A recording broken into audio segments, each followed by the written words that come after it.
right, so we are continuing to watch the confirmation hearing of Senator Jeff Sessions of Alabama for Attorney General. And you see there on the left of your screen is Senator Mike Lee of Utah. And so they are going back and forth right now.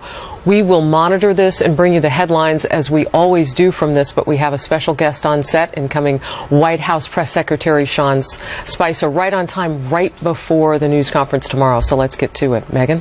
All right, with less than 2 weeks left in office, President Obama has slapped sanctions on 5 more Russians for alleged human rights abuses, including a close associate of Russian President Vladimir Putin. Also, Senators John McCain and Lindsey Graham planning to release a bipartisan bill today to increase sanctions on Russia over its meddling in the U.S. election. The bill puts congressional Republicans in a tough spot as President-elect Donald Trump has said he wants to forge a better relationship with Russia.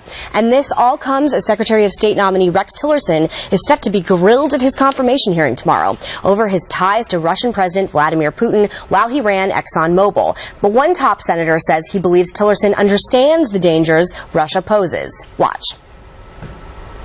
I don't think his views on Russia are out of the mainstream. I think he understands how nefarious they have been, the problems they've created in Ukraine, in Crimea, what they've been doing in the Baltics, what they've done to destabilize Europe, stepping into the vacuum in Russia and supporting Assad. I believe, and of course he can answer for himself tomorrow, is already thinking about how he's going to push back against Putin, knowing well how Putin operates and how he responds to pressure of different kinds.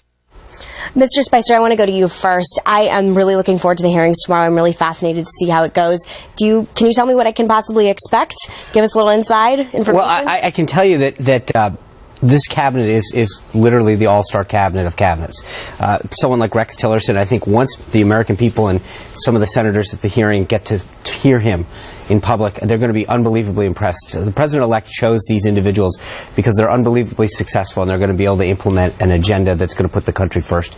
I've had an opportunity to get to talk to some of these folks like Rex Tillerson, and their stories, both personally and professionally, are amazing. They are so qualified to do this, and the sacrifices like the president-elect that they're doing to set aside some of the success that they could continue to have to serve this country is amazing. I mean, each one of these individuals in the cabinet is in some way achieved a new height in their career, and yet they want to be part of a Trump-Pence administration and help the country move forward. And I think you can continue to see this infectious desire that spreads throughout the country, frankly, of people who want to see the president succeed and want to see this country succeed.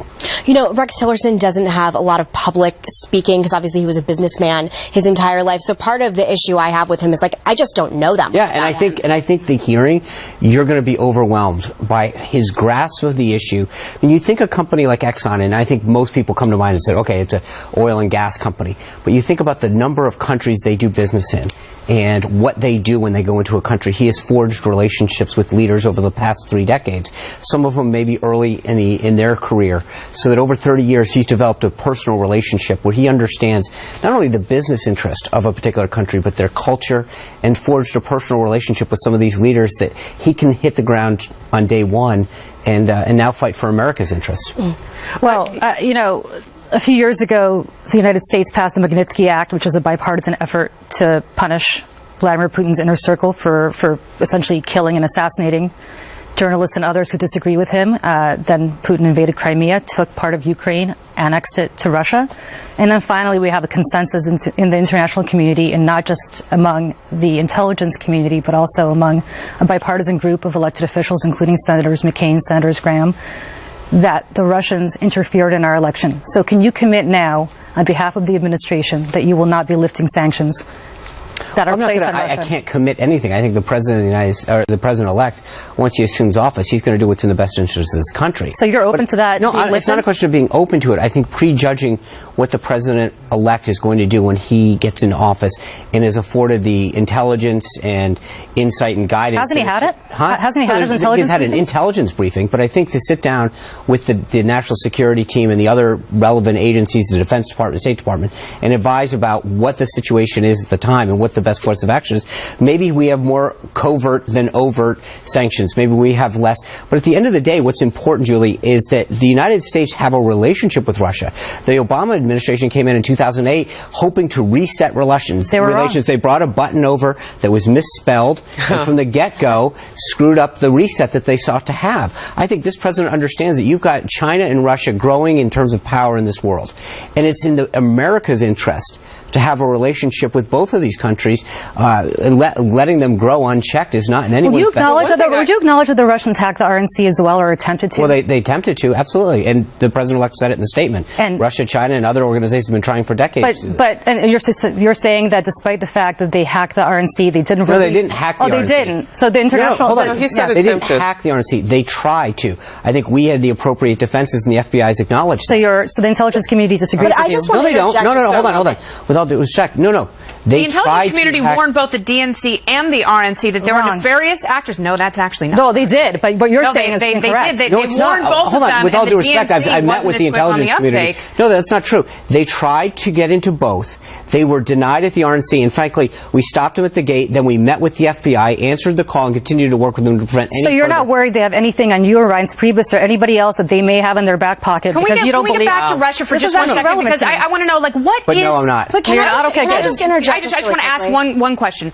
What is our policy in regards to Russia? Because it seems we have two vastly different things going on. You have a potential Secretary of State, and I tend to agree with him, because I think when you have prosperity and peace, and it starts with America, it spreads across the globe. I don't disagree with that or that philosophy. But you have a group of senators and, this bipartisan effort to really thwart Russia's, dissemination of fake news, whatever you want to call it, any way they tried to enter into our election. And then you have Rex Tillerson, who's taking a more peaceful approach. These seem at times to be diametrically opposed. What is the incoming administration's policy on Russia? The incoming administration's policy on Russia is where we can align our interests. We will. I think it's something that Hillary Clinton talked about, that if we can be an ally to Russia in a certain shared interest, whether it's fighting ISIS or putting America's interests first in terms of economic development, we're going to do it. Our safety and prosperity should come first.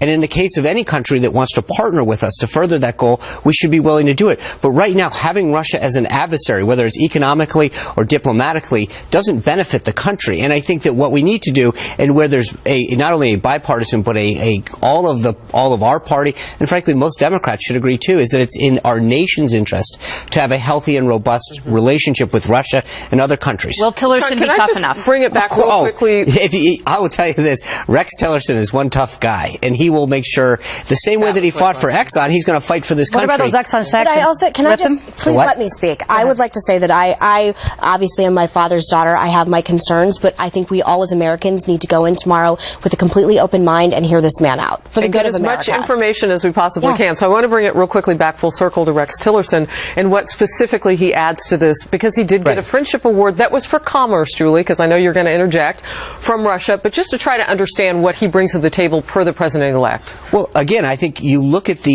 over 3 decades, the relationship and success he's had around the globe.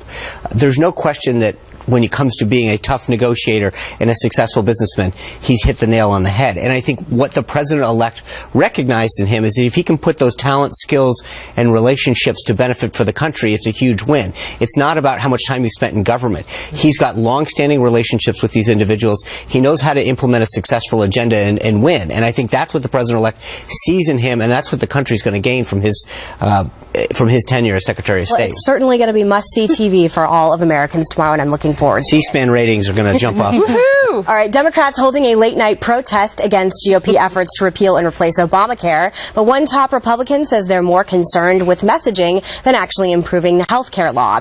That debate next, plus questions over the president-elect's appointment of his son-in-law as a senior White House advisor. Is there a conflict here? And what about the optics? We'll ask Sean Spicer. He's here for the entire hour.